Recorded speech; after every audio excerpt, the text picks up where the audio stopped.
guys, good morning, afternoon, evening. How are you doing? Are you okay? Ready for another lesson about music? Yes, nice topic. So today is vocabulary, lesson 8, vocabulary page 28, okay? So we're gonna discuss some vocabulary about music and about music career. So, would you like to have a career in music? Have you ever thought about it? Do you think it's easy, difficult? Any curiosity how it works for a musician? I selected 4 different talks, different people talking about there, giving advice. I select 4, you don't need to watch the 4. Select one that you find more interesting. And they all have nice ideas. See which one you find curious about it, okay? So this first one is this Roger Brown. He's the president of Berklee College of Music, Manhattan. And he talks about the wide possibilities of a musician and how the work industry happens, okay? It's a nice talk about that.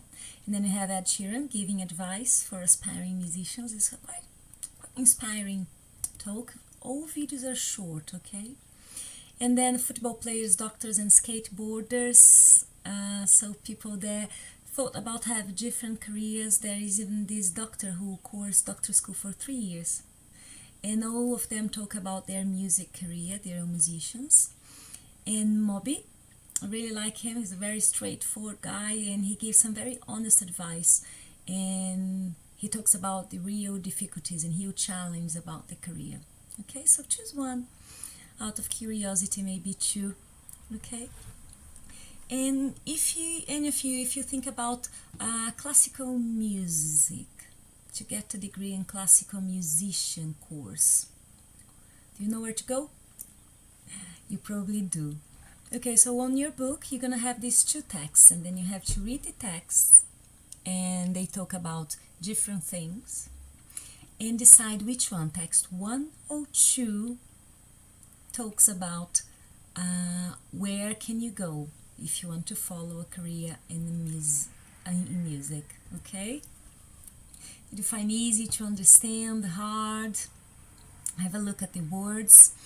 The vocabulary, I think you're gonna find fairly easy.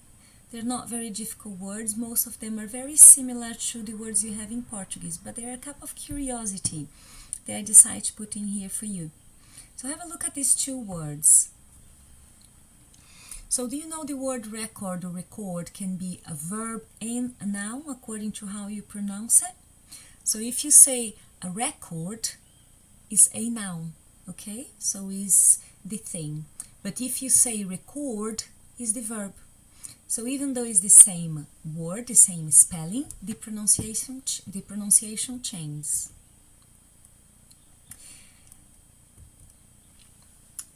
You also have the word invite. So an invite is kind of an invitation for something. And to invite somebody is to ask somebody to go somewhere.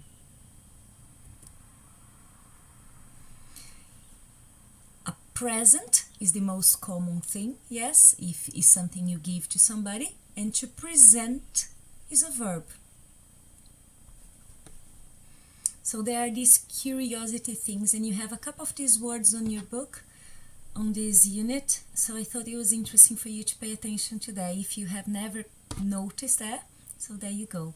So the same word, you have that in Portuguese as well. Sometimes you have the spelling is the same, but the pronunciation is different. It changes the meaning according to the pronunciation. Okay?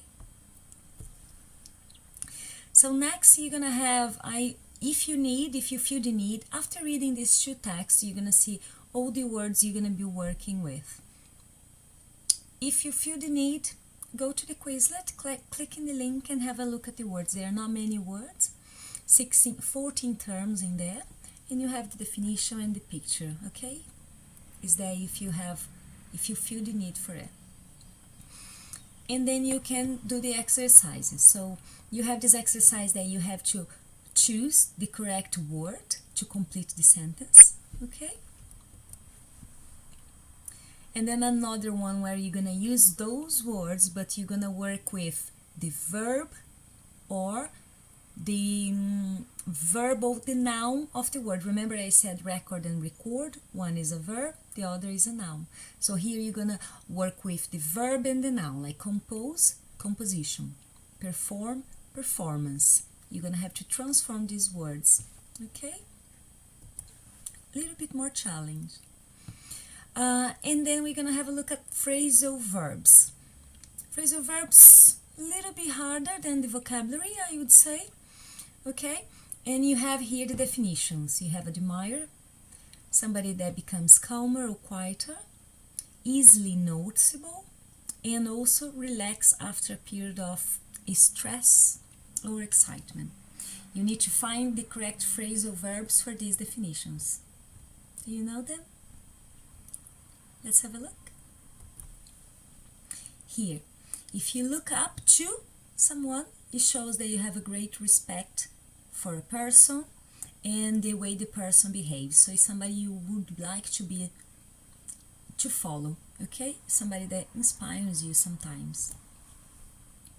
Settle down. Settle down has more than one meaning, okay? But in here, it means become quiet and calm, okay? So after everybody settle down, we can carry on our lesson, okay? But there is also the meaning like when you settle down in life means that, for example, sometimes you get married or you buy a house or you stop the adventure. So you're settling down in life is slightly different, but similar if you think about it. Then you have stand out. So somebody who stands out in a crowd, somebody who is noticeable. Okay, like that little yellow ball.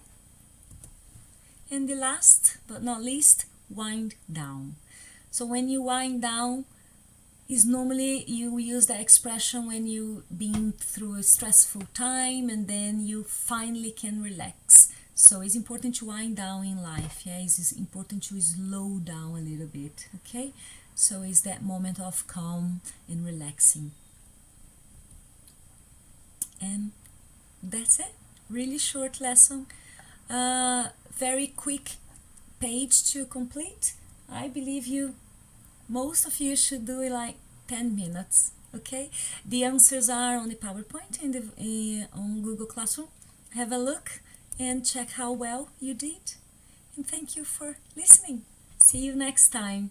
Bye-bye.